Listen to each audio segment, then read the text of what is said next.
All right, everybody, welcome back to the Love Nest. Before we even get started with any ideas, I just want to preface that this show is going to be for a more adult-based audience. We have some beautiful women with some great tips and advice about intimacy, how you can find intimacy appropriate in a relationship, how you can spice it up, what you can do to find confidence when being intimate.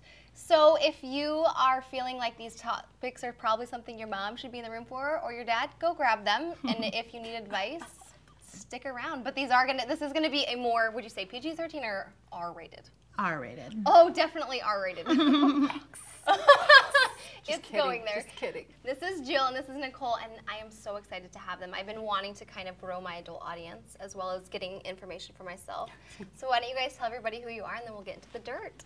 I'm Jill with Cherry TV. Our channel on YouTube is actually Cherry TV Com, and we create content for women about sex. The idea is to hear everyday women talking openly and honestly about sex as it really is. Because, you know, sometimes it's great, sometimes it's not, and there's a lot in between. And I'm Nicole Jackson-Jones. I have a website, twistedbroad.com, and I'm Twisted Broad on YouTube and everywhere else. And my channel is for those of you who don't necessarily fit into the white picket fence lifestyle. So if you've been divorced, if you've had to go, hello, holla.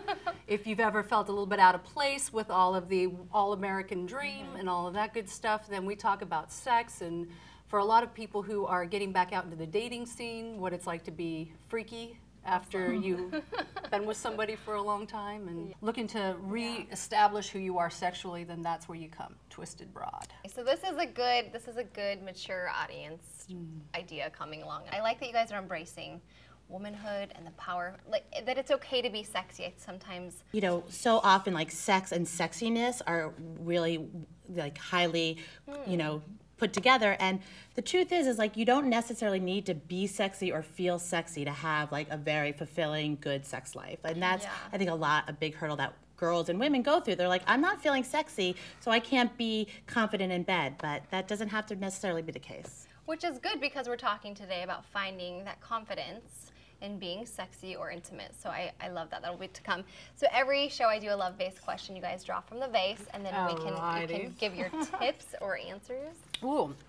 What is your best advice for couples who are trying to spice up the romance? Well, this is an excellent question. I just finished doing a series on tearing apart cosmopolitan sex advice, because what I think happens is, I think especially for women, when we're younger, we indulge in all this sex advice that we get and how to spice up our love life and all this stuff. But then the older we get and the more mature we get, the more we realize this crap doesn't work anymore. You know, the same old thing doesn't work. So we've got to spice it up in different ways. And the number one thing I've noticed that women complain about that they don't do is communicate.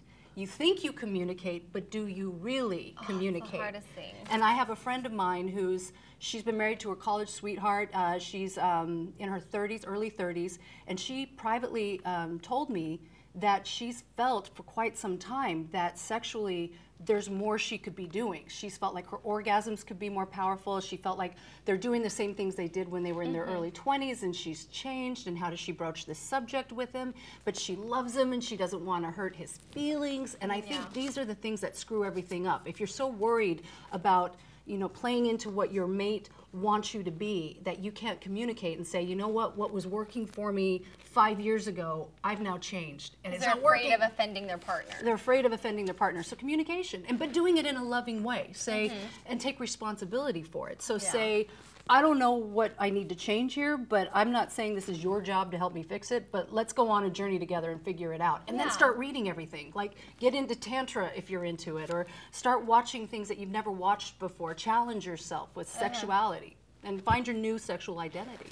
I mean, it's great when that can work too. Unfortunately, what often happens, it seems that is like one partner will be like, I want to explore, I want to do all this fun stuff, and the other partner's like, I'm good. I was happy. Yeah, right. Yeah. You know, and are, you know, pushing your comfort zone. I mean, I think that's really what it's all about, like in any sort of spicing it up, which it's such a Cosmo term, It's you know? such a Cosmo term. That was my fault. It was like, yeah, like sex on the kitchen floor. Yeah, that's fun. But see, if you have a mate though who's saying, well, I thought everything was great, then that, I would argue you don't really have that great communication. Because if you really are intimate with someone, you can say, I need a little something more here, and I'm not sure what it is. And so that should be met with somebody saying, I'm with you. How are we going to do that? So are you saying that if you really are connected on that intimate level, one partner should kind of feel that the other partner is just like, I've noticed that that's the case. I mean, as I said, I'm 42 years old, and I've been with my husband now for almost 2 years, and he's 43. And he and I, maybe it's because we've been around the block 5 billion times, so, you know, not proud of it, not ashamed of it, just being honest here. that is, honesty is the best policy. But because of that, we've had the meaningless, we've had the not connected, we've had that. We know what that feels like. So this is the first time where we're two experienced adults.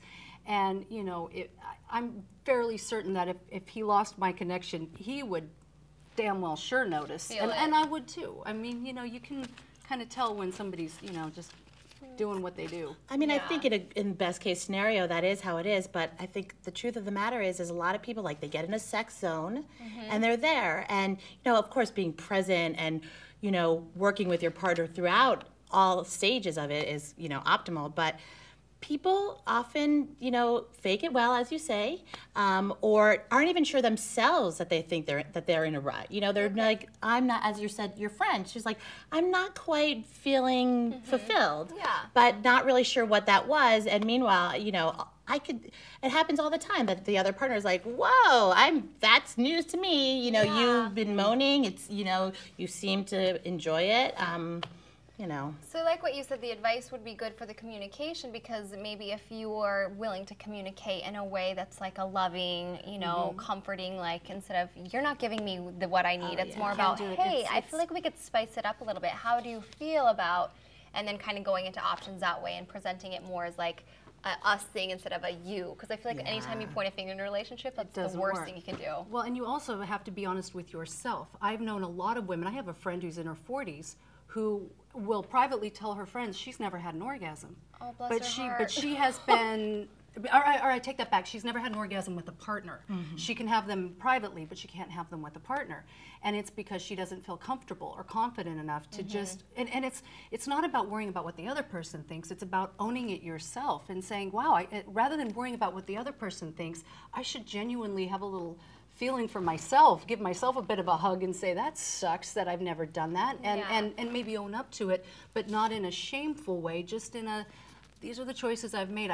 This thing that I read on Cosmo.com as I was about to tear them to shreds was a woman finally coming out to her mate that she had never had an orgasm with him, and how do you do that? And that's where it starts, is just ground zero with being honest. Yeah, you know, unfortunately, it's really hard to, you know, own up or to admit and share with a partner, you know, what often women feel is their lacking, is their problem, is something they're doing wrong within, you know, the bedroom. And so, you know, and men often don't even just really understand, you know, to them it's pretty basic. And so to deal with, like, I'm not fulfilled and I need help here, you know, asking for help in any way, especially in sex when you're so vulnerable, you know, it's not easy. And I think it's, as women get older, we're able to do it a little bit better and easier. Young women, oh my God, you know, you're just in there like, you're like, I just want him to come, and I'm happy. Done. And then I did my job. I did my job. But then I would ask, that would be the thing that if you could make any young woman accept this early on and not get into that bad habit of people pleasing and trying to, you know, make sure he likes me, you know, suck in your stomach and do little Playboy poses and do everything just the way you think you're supposed to do it. When if you realize the fact that men are just so happy you're there and that you're naked and having a good time, that if you stop and say, this is fantastic and something's not working for me, but I'm not sure what it is, but let's have fun figuring out what that is and get excited about it, be happy about it. Don't make it such a, well, there's a problem we're having. Guys don't want to deal with any emotions when it comes to that area, I right? would They're just disagree. like, I think they want to have emotion there, but it's not, I don't expect them to be a trained therapist to help you through it. let's Give sit them down and talk about our feelings here. woman up about it. I always say this, Yeah. woman up about it. Say, you know what, I don't know what's going on, but I'm ready to figure it out. Yeah, I So like that they feel like they have a partner who's ready to engage with them and help figure it out instead of saying, here's my problem, honey, you fix You it. take it and deal with it, Yeah. Because as you have to know your own body and what feels good and what works for you, how your body moves, how it responds, and heaven forbid, guys can't read minds. They can't read how you're feeling, and so if something's not feeling good or bad, it definitely should be communicated. And I think to a guy that might be more sexy, that you like something and you can tell him that and kind of direct him and lead him.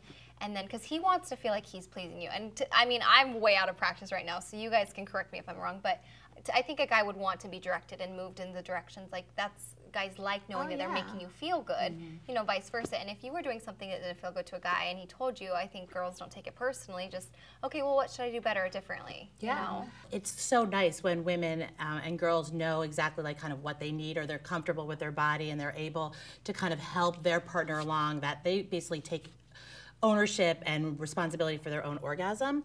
But it's true that in our society, girls aren't, female masturbation isn't really talked about. It's not, it's not out there like male masturbation, and a lot of women and girls are just feel like that's not something I'm supposed to do. That's bad. They're not encouraged to do it. And unfortunately, that's the key, if you don't know what feels good, then you can't, you have to know your own self. Yeah, definitely. So that's Well, and I have some friends that got married in high school, and they have a wonderful sex life, and they're just the happiest couple I've ever met, but they're a rarity. I mean, it's very rare that you meet someone and you connect and they still grow together, and they do, and yet they are the ones that we all put on a pedestal saying that's what we're supposed to have, and not everybody has that. And especially like I was saying before, as women, we change so much, so it's like figuring out a Rubik's Cube that changes every 5 years. So the more you know, I agree with you, the more you understand yourself, and the more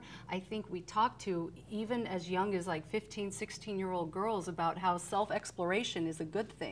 You don't want to necessarily, well, I don't know, have a 15, 16, 4, 5. Well, yeah, maybe. Like, what? I mean, did you guys ever, doctor, when you're playing doctor, and so many parents are like, that's so bad. Yeah. We didn't actually play doctor, we played Devil's Island, because we were just all girls, and we had this game called Devil's Island where we'd spank each other. You guys have been wonderful. There's so much we could talk about on the Love Nest. I know we didn't really get to finding tips for finding confidence in your intimacy, but what we're going to do is you guys are going to have to check out their channels. They're going to do some videos and tips on that, right? Oh yeah, we totally I talk just about gave them confidence. homework. All the time, And confidence. we will leave some tips below in the description because the conversation got so detailed and juicy. I was like, forgot to ask you the question. Wait, what? How do I feel sexy? Or maybe we can have them back on the Love Nest. You don't have to feel because, sexy. Let's be honest. Like she said, you don't have to feel sexy. It can just be like painting. Let's paint you and color. are sexy. You just are. You are and you own it. So make sure you guys leave comments below, give them some love. Let us know if you have any questions so that when we have them back on the Love Nest, because you're coming back, right? Yes,